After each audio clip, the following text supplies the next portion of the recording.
आपको बताएं एक एक सीट पर, ये बड़ी सी स्क्रीन पर आप नजर डालिए एक एक सीट का हाल जल्दी से अपने दर्शकों को हम दिखा देते हैं, क्योंकि यकीनन बिहार की जनता इसी बात का इंतजार कर रही होगी कि कौन आगे चल रहा है कौन पीछे चल रहा है। शुरुआत कर लेते हैं। अररिया में जेडीयू आगे, औरंगाबाद में कांग्रेस आगे, बखरी में सीपीआई आगे, बक्सर में बीजेपी आगे, बोधगया में बीजेपी आगे, महुआ में आरजेडी आगे, सिकंदरा में कांग्रेस आगे, ओबरा में आरजेडी आगे, अमौर में एनसीपी आगे, बिस्फी में बीजेपी आगे, लखीसराय में बीजेपी आगे, हिलसा में आरजेडी आगे, नौतन में बीजेपी, कुमरार में बीजेपी आगे चल रही है, पिपरा में बीजेपी आगे चल रही है, भभुआ में आरजेडी आगे, बथनाहा में बीजेपी आगे, पिपरा में जेडीयू आगे और रानीगंज में जेडीयू आगे चल रही है। दूसरे पर मैं उसके पहले जल्दी से आप साइड में आप देख भी पा रहे हैं स्क्रीन पे, जेडीयू 50 के आंकड़े को छू चुकी है, बीजेपी 72 पर। और यहां पर आपको बताते चले 11 सीटों पर वीआईपी ने चुनाव लड़ा था और 6 पर अपनी बढ़त बनाए हुए है।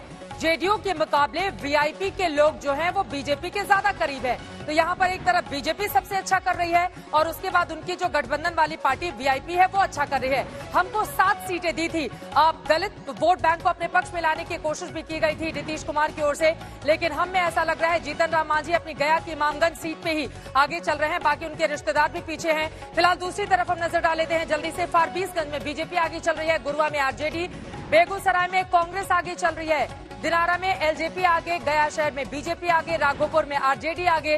राघोपुर सीट तेजस्वी यादव की है। 2010 में एक बार ये सीट हारी है आरजेडी, वरना 1995 से लगातार राघोपुर आरजेडी के गढ़ के तौर पर सामने, क्योंकि वहां पर यादव मतदाताओं की एक बहुत बड़ी तादाद है। नीचे बढ़ते हैं। तारापुर में जेडीयू आगे, बलरामपुर में सीपीआई एमएल आगे, बहादुरगंज में वीआईपी आगे, हरलाखी में जेडीयू आगे, मोकामा में आरजेडी आगे, इस्लामपुर में आरजेडी, रक्सौल में बीजेपी, पटना साहिब में कांग्रेस आगे, हयाघाट में आरजेडी आगे, चैनपुर में बीजेपी आगे, परिहार में बीजेपी आगे, सिंहेश्वर में जेडीयू आगे, सिकटी में आरजेडी आगे चल रही है, जोकीहाट में बीजेपी, इमामगंज में आरजेडी आगे चल रही है। इमामगंज यहीं से उतरे हैं, गया की इमामगंज सीट से हम के मुखिया जीतन राम मांझी, लेकिन आरजेडी आगे चल रही है। चेरिया परियापुर में आरजेडी, डुमराव में सीपीआई एमएल, शेरघाटी में जेडीयू। तो ये एक बड़ी तादाद है, आप देख पा रहे हैं। और एक बार स्क्रीन पर देखिए जरा गौर से किस तरह की अब तक स्थिति रही है। 242 के रुझान सामने आए हैं, 128 पर एनडीए, आरजेडी प्लस 97 पर, अन्य 17 पर। क्या इसी तरह का ट्रेंड अब देखा जाएगा, क्योंकि 11 बजने जा रहे हैं और इसके बाद क्या ऐसी ही स्थिति रहेगी, क्योंकि एनडीए ने एक बार बढ़त ले ली है आरजेडी के ऊपर, तो लगातार वो आगे बढ़ता हुआ चला जा रहा है। जैसा कि आप नीचे देख पा रहे हैं, महागठबंधन में आरजेडी 64, कांग्रेस 19 पर, जबकि एनडीए में जेडीयू 49 पर आ गई है, बीजेपी 72 पर, वीआईपी 6 पर और हम की पार्टी 1 पर। अब जरा कंप्यूटर बाबा के पास चलते हुए सबसे पहले आपको ग्रामीण क्षेत्र, जिसका सबसे ज्यादा यहाँ पर जिक्र हो रहा है, उस पर नजर डालते हैं। आपको बता दें कि बिहार में शहरी और अर्ध शहरी क्षेत्र जो है वो काफी ज्यादा कम है। और यहाँ पर देखिए, ये पूरा का पूरा ग्रामीण इलाका, जहाँ पर आप देख पा रहे हैं 213 ग्रामीण इलाकों में से एनडीए 107 पर, आरजेडी प्लस 88 पर, एलजेपी 7 पर। और यहाँ पर एनडीए को अगर हम क्लिक करें तो यहाँ पर आपको पता चल जाएगा कि इन 213 ग्रामीण क्षेत्रों में से एनडीए जिन पर 107 के आगे चल रही है, उसमें बीजेपी 52 पर, यानी कि ग्रामीण क्षेत्रों में बीजेपी ने शानदार परफॉर्मेंस दी है, 52 पर आगे चल रही है। जेडीयू ने 48 पर, वीआईपी 6 पर और हम 1 पर। इसके बाद आरजेडी पर नजर डालते हैं।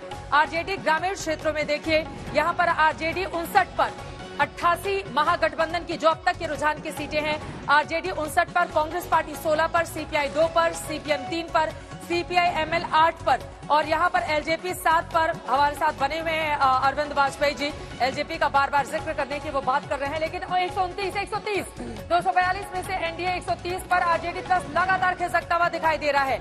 और अब जरा क्षेत्रवार हम नजर डालेंगे और क्षेत्रवार समझते हुए आपको बता दें कि आपको पता चल पाएगा।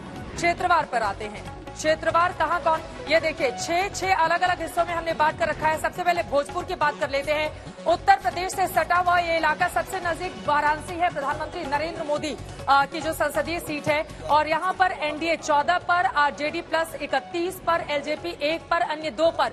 भोजपुर की 49 सीटों में से 48 के जो रुझान सामने आए हैं, उसमें एनडीए 14 पर, आरजेडी प्लस 31 पर, यानी कि यहाँ पर आप देख पा रहे हैं ये जो नीला वाला हिस्सा वो नजर आ रहा है ज्यादा एनडीए यहाँ पर पिछड़ता हुआ। उत्तर प्रदेश से सटा हुआ ये इलाका है। चंपारण की बात कर लेते हैं, ये ऊपरी हिस्सा है, बिल्कुल यहाँ पर नेपाल है। आप वॉक करके एक छोटी सी नदी है, उसको वॉक करते हुए पार कर जाएंगे तो वाल्मीकि जी का आश्रम है। मान्यता है कि वहां पर महर्षि वाल्मीकि ने रामायण की रचना की थी। और ये देखिए पूर्वी पश्चिमी चंपारण की कुल 18 सीटों की हम बात करें तो यहाँ पर एनडीए 14 पर, आरजेडी +3 पर, एलजेपी का खाता नहीं खुला है। एक अन्य एनडीए में भी अगर हम देख लें तो बीजेपी 12 पर आगे चल रही है।